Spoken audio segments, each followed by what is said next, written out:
اس لیے کہ وہ ایک دوسرے سے بہت محبت کرتے تھے۔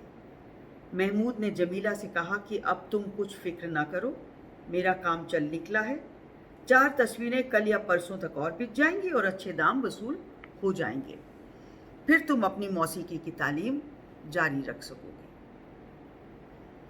ایک دن جمیلہ جب شام کو گھر آئی تو اس کے بالوں میں دھنی ہوئی روئی کا غبار اس طرح جمع ہوا تھا جیسے کسی ادھیڑ عمر کے آدمی کی داڑھی میں سفید بال۔ محمود نے اس سے استفسار کیا، یہ تم نے اپنے بالوں کی کیا حالت بنا رکھی ہے؟ موسیقی سیکھنے جاتی ہو یا کسی جننگ فیکٹری میں کام کرتی ہو؟ جمیلہ نے جو محمود کی نئی رضائی کی پرانی روئی کو دھن رہی تھی مسکرا کر کہا، ہم آرٹسٹ لوگ ہیں، ہمیں کسی بات کا ہوش نہیں رہتا۔ محمود نے حقے کی نئے منہ میں لے کر اپنی بیوی کی طرف دیکھا اور کہا، ہوش واقعی نہیں رہتا۔ جمیلہ نے محمود کے بالوں میں اپنی انگلیوں سے کنگھی کرنا شروع کی۔ یہ دھنکی ہوئی روئی کا غبار آپ کے سر میں کیسے آ گیا؟ محمود نے حقے کا ایک کش لگایا، جیسے تمہارے سر میں آ گیا۔ ہم دونوں ایک ہی جننگ فیکٹری میں کام کرتے ہیں، صرف آرٹ کے لیے۔ تو دونوں ایک ہی جننگ فیکٹری میں کام کر رہے تھے، دونوں کو اس کا گمان نہیں تھا۔ تو اسے کہتے ہیں محبت، بے پناہ محبت۔